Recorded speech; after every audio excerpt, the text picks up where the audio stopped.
Chers qualiticiens, chers responsables QSE, toute personne ayant un intérêt dans le management des systèmes qualité, sécurité, environnement. Donc, avant d'entamer un petit rendez-vous ici à Conakry concernant une analyse de risque, je me suis permis un peu de partager avec vous ce contenu de présentation. Comme toujours, veuillez nous encourager en activant le bouton d'abonnement et les likes, mais aussi en présentant des commentaires qui peuvent nous aider pour l'amélioration de nos contenus interactifs avec vous. L'analyse de risque, elle se base sur des principes, mais elle ne se base pas sur des principes, elle est au cœur de ces principes. Donc déjà la prévention, donc on ne peut pas installer un système de prévention si on n'a pas une analyse des risques exhaustive par rapport aux situations de travail dans l'entreprise, même s'il est béni. Deuxième point, c'est le respect de la réglementation. Donc on peut pas avoir on peut pas avoir on peut pas avoir une prévention qui ne se base pas sur la réglementation, puisque chaque réglementation dans le monde entier elle prévoit un volet santé sécurité au travail, elle prévoit un volet environnement, elle prévoit un volet qualité produit et qualité de travail. Mais aussi, on ne peut pas avoir de la prévention si on n'a pas un principe de transparence et de communication. C'est-à-dire on doit communiquer sur les dangers au fur et à mesure, même s'il y a une réticence au changement, même si les gens ont des omis, ont des négligences, des comportements de manque de sensibilisation, mais on doit communiquer toujours sur les résultats, sur les accidents, sur les incidents, afin de les inciter à bien maîtriser l'analyse du risque. Troisième principe, l'amélioration continue. Donc si on n'a pas des actions préventives, c'est-à-dire en identifiant les risques des situations, on ne peut pas avoir une amélioration continue. Donc l'amélioration continue est son moteur, c'est l'analyse du risque déterminée. Donc, avant d'entamer notre présentation de l'analyse de risque, donc il faut savoir une chose. L'analyse de risque, il est toujours au cœur d'un système de management. Mais c'est quoi un système de management? C'est avant tout une organisation. Donc l'organisation, elle se base sur quoi? Sur des moyens financiers, humains bien sûr, et des compétences. Et l'organisation, c'est tout ce qui est management objectif et information. Pourquoi on opte pour un système de management HSE? Déjà, vis-à-vis de la concurrence, parce que ça nous permet un peu de maîtriser nos coûts internes. Deuxième point, un concurrent qui a une image, qui a une organisation de travail, a moins d'incidents et d'accidents. Le marché aussi, actuellement les gros marchés qui demandent les prestations des entreprises, les présentations de plusieurs produits, demandent d'avoir un système HSE mis en place. Troisième élément, c'est le personnel. Donc si on aide le personnel à bien maîtriser son travail, on aura moins d'incidents et moins d'accidents bien sûr. Aussi, on met en place un système de management HSE pour répondre aux exigences légales et réglementaires. Et comme on l'a déjà dit, ça nous permet de maîtriser nos coûts et c'est ça la différence entre une entreprise bien organisée et une entreprise mal organisée. Aussi, ça nous permet de maîtriser les canaux de relation avec les autorités puisqu'on a des plans de communication avec un ensemble d'acteurs. Aussi, les relations sociétales, une entreprise qui maîtrise son entourage, ses riverains, maîtrise la santé et sécurité du personnel, de son entourage, permettent d'avoir des relations sociétale. Et le dernier point, c'est la reconnaissance. Une entreprise qui peut être certifiée selon les référentiels et les normes HSE peut avoir une meilleure promotion en communiquant sur ça. Donc, deuxième point, c'est les enjeux de la mise en place de ce système. Les enjeux, c'est vraiment l'enjeu principal, c'est la capacité à toujours faire mieux. Donc, mais pour ça, on doit avoir une organisation adaptée. Pour ça, on doit maîtriser la réglementation. Une organisation adaptée dépend d'un personnel sensibilisé, formé et impliqué par rapport à ce système de haie. Et le résultat, c'est une meilleure connaissance des risques et des incidents qui constituent un enjeu de coût par rapport à l'entreprise. Donc aussi, si on voit un peu la dynamique, une dynamique elle se base sur la PDCA, un engagement, une planification, une mise en œuvre, une vérification et un AE. L'OSAS elle est remplacée par la ISO 45001 bien sûr, mais elle est toujours de sujets parce que juste la différence, c'est le contexte de l'entreprise et les risques organisationnels liés à la santé et sécurité au travail. Donc, la partie suivante, c'est si on peut faire un schéma SWOT mais orienté contrainte. Donc, une entreprise, il suit beaucoup de contraintes. Déjà, les contraintes de groupe, parce que c'est les parties prenantes, c'est les parties qui ont mis en place une entreprise pour gagner de l'argent. Bien sûr, via des banques et des assureurs.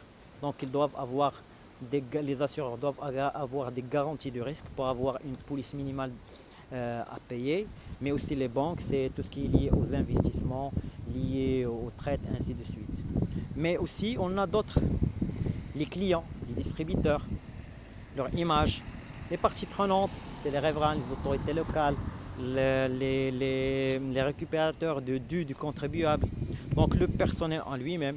Mais tout ça, ça concerne des contraintes et en plus des contraintes en interne, c'est tout ce qui est coût de production, bien sûr c'est direct, mais aussi la réglementation bien sûr, parce qu'il y a plusieurs parties qu'on va dérouler dans une formation sur la réglementation HSE.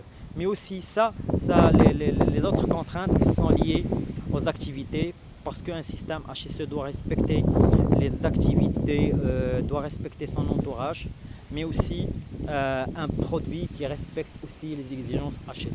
Donc c'est un multiple de contraintes qu'on doit y répondre, mais principalement via l'instauration d'une analyse de risque. Donc, si on peut schématiser un peu ces enjeux, donc un système management peut répondre à un enjeu économique parce qu'il est lié directement au coût, mais aussi un élément organisationnel parce qu'on ne peut pas maîtriser les coûts si on n'a pas une organisation. Mais l'organisation dépend aussi de tout ce qui est éléments juridiques. Et ces éléments juridiques, ils dépendent bien sûr du juridique et activité économique, dépendent des risques qu'on a identifiés pour les maîtriser et aussi d'une partie environnementale parce que l'environnement, c'est la maîtrise des ressources. Si on maîtrise les ressources, on n'a pas d'impact sur l'environnement.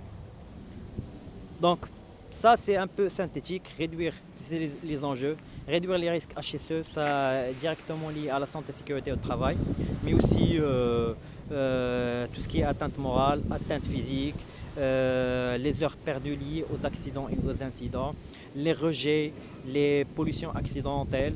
Aussi, c'est une organisation parce que tous les flux dans l'entreprise doivent être tracés, doivent avoir une trace pour ne pas perdre ce savoir-faire et avoir un sens d'amélioration et de performance. Mais aussi l'utilisation des ressources, consommation d'eau, consommation d'énergie, matière, bilan matière, gestion des déchets et revalorisation, gestion des rejets et limitations et mesure de ce qu'on appelle de l'empreinte carbone. Donc aussi c'est des économies directes en termes de coûts, primes d'assurance, cotisation, organisation, meilleure gestion des ressources, ainsi de suite.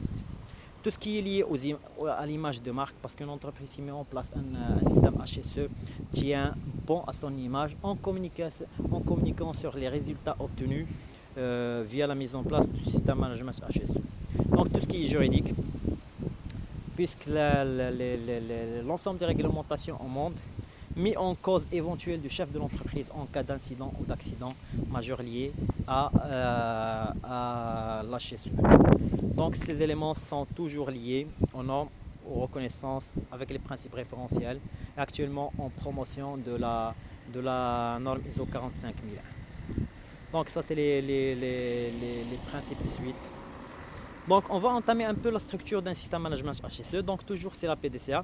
Donc dans la planification on a tout ce qui est aspects environnementaux, dangers, aussi impact et risques, tout ce qui est exigences liées à la réglementation, programme management. On y ajoutera le contexte de l'entreprise, tout ce qui est enjeux internes et externes, référentiel des parties intéressées, mais aussi tout ce qui est risques et opportunités pour maîtriser un programme management. Donc tout ce qui est mis en œuvre, ça dépend aussi des ressources mises en place, tout ce qui est support, RH, équipement, information documentée, plan de communication, dispositif de mesure. Et à la réalisation, c'est tout ce qui est maîtrise opérationnelle et situation d'urgence. Après, c'est tout ce qui est évaluation de performance via les mécanismes de contrôle et de surveillance.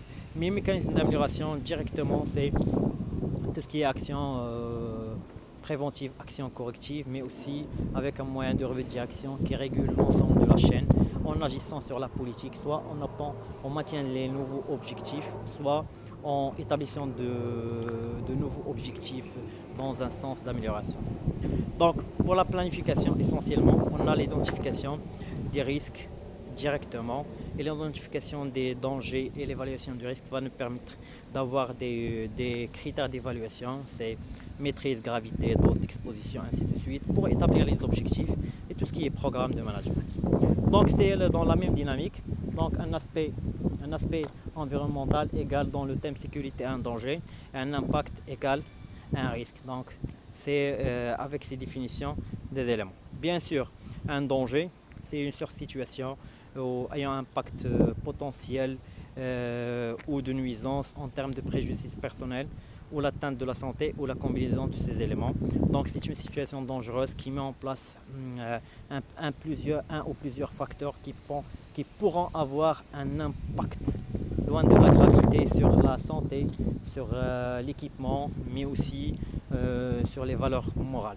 Un risque, c'est le résultat d'une activation d'un danger par rapport à une situation dangereuse. Donc c'est pour ça qu'on a une source de danger, c'est la cause. La conséquence, c'est le risque. Donc, et la probabilité, la gravité dépend du niveau de risque et du niveau de dommage. Un incident par rapport aux dernières définitions, c'est tout élément professionnel lors duquel un préjudice personnel ou atteinte à la santé, indépendamment de la gravité, ou un accident mortel s'est produit ou peut se produire. Donc la définition est soit un accident, soit un presque accident bénin, c'est-à-dire sans dégâts, un presque accident avec un dégât primaire, ou un accident mortel, et même on peut aller à une situation d'urgence qui nécessite soit une évacuation partielle, soit une évacuation totale de l'organisme. Donc la méthodologie en résumé, on va identifier les aspects ou les dangers. On va définir les critères de choix de pondération, on va hiérarchiser ces éléments et après on va déterminer les impacts et les risques et on doit avoir un processus dynamique pour définir les objectifs sur lesquels s'engage l'entreprise. Donc directement il n'y a pas beaucoup d'approches, là les approches sont classiques, elles se basent sur un découpage d'activités du site ou par processus il y a un système qualité, on doit identifier les dangers. On évalue et aussi évaluons les risques ou les aspects avec les impacts selon plusieurs critères. On cote, on identifie les éléments critiques et on met en place les moyens de maîtrise et on établit les objectifs pour avoir un système dynamique de management. Donc c'est la même chose dans la même dynamique, activité, aspect ou danger, impact, dommage et risque. On va mesurer la criticité, on cote et on détermine selon le budget les priorités nécessaires. Donc ces éléments d'identification d'aspects, elles dépendent des aspects au danger, elles dépendent soit des procédés, des activités associées, aussi des activités qui sont juste à côté de l'entreprise. Donc par exemple, si je vous invite à faire ce petit exercice, si vous voulez, vous pouvez m'envoyer en commentaire ou l'adresse par mail dans la description les activités que vous avez identifiées par rapport à ces exemples, un garage du pont qui présente un certain nombre d'activités. On vous invite à identifier les dangers et les risques par rapport à cette activité. Donc vous pouvez opter pour ce premier tableau primaire, activité, impact ou activité, danger identifié et risque liés à ces éléments. Donc pour un peu vous faciliter un peu le schéma, donc toujours on a les dangers en amont de l'activité, on a un descriptif d'activité ou de situation dangereuse et en sortie on a les risques et les conséquences de dommages. En matière d'environnement, toujours on va trouver en amont de l'activité les consommations des ressources, eau, énergie, matière, ainsi de suite. Et à la sortie, on doit avoir des rejets liquides, rejets atmosphériques, déchets, bruit, nuisances, ainsi ces éléments. Et chaque élément a des impacts déterminés, soit consommation, soit pollution, soit perte, soit dégradation, ainsi de suite. Donc, vous pouvez aussi faire un brainstorming sur l'évaluation des risques en déterminant les critères selon vos disponibilités et vous pouvez m'envoyer ça sur adresse mail pour échanger avec vous et vous corriger un peu les éléments déterminés. Donc l'identification des sources de dangers peut être physique, mécanique, chimique, biologique, poste de travail, dangers liés au bâtiment. Elles peuvent aussi être physiques, rayonnement, pression, température, bruit, électricité. Donc vous pouvez avoir des éléments chimiques, des éléments biologiques liés au poste de travail et l'ergonomie, dangers liés au bâtiment. Voici une petite liste non exhaustive des dangers que vous pouvez avoir, mais aussi un système d'identification pour un peu vous déterminer, schématiser un peu la situation dangereuse. Donc on peut avoir une situation de travail avec un phénomène 1, 2, 3, une situation dangereuse et une personne. La situation dangereuse peut provoquer un risque s'il y a une interaction entre la personne et le phénomène dangereux. Donc, processus d'apparition de dommages, comme je vais expliquer, l'interaction entre trois éléments. Phénomène dangereux, situation dangereuse, personne qui va être l'activateur de source d'énergie et ça va vous donner un dommage. Donc, processus d'apparition d'un dommage après avec un exemple concret. Donc, on a un milieu confiné, donc une réaction chimique, présence d'une personne, la situation dangereuse, défaillance de mécanismes de ventilation. Donc on peut avoir une inhalation de poussière ou d'éléments chimiques qui va générer une atteinte à la santé. Donc vous pouvez aussi définir un risque selon un élément quantitatif. Donc un risque aigu, c'est un risque soudain, par exemple la chute.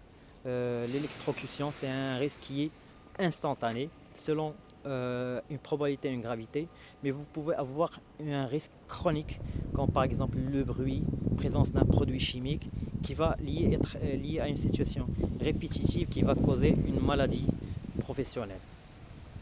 Voici un tableau qui va vous aider à l'identification des dangers selon le secteur, la catégorie, description de danger, risque et action à maîtriser. Donc vous pouvez avoir aussi plusieurs listes de risques dans cette présentation. Un tableau aussi pour avoir les aspects aux dangers liés aux situations d'urgence et les moyens associés. Donc vous pouvez faire ce petit exercice. Imaginez les critères sur lesquels vous pouvez hiérarchiser et sélectionner les éléments significatifs pour coter votre analyse de risque. Donc, vous pouvez aussi avoir une sélection des impacts et risques liés à chaque situation et chaque cotation. L'analyse environnementale est c'est aussi un élément pour quantifier tous ces aspects. Donc, tous ces éléments, vous pouvez les télécharger dans la description, télécharger la présentation, mais télécharger aussi un tableau qui va vous aider en termes d'analyse de risque. Déterminer, ça c'est les critères de pondération, comment les pondérer, comment les avoir, comment les expliquer selon plusieurs paramètres. Donc vous pouvez avoir une procédure d'analyse des risques santé et sécurité au travail et aussi une procédure d'analyse environnementale en bas dans la description. Voici un tableau global qui vous permettre d'évaluer l'ensemble de ces éléments qu'on a vus dans la procédure et aussi pour réviser votre analyse de risque. Merci pour votre disponibilité et n'oubliez pas vos commentaires, vous activez l'abonnement et vos likes. Merci beaucoup pour ce temps de disponibilité.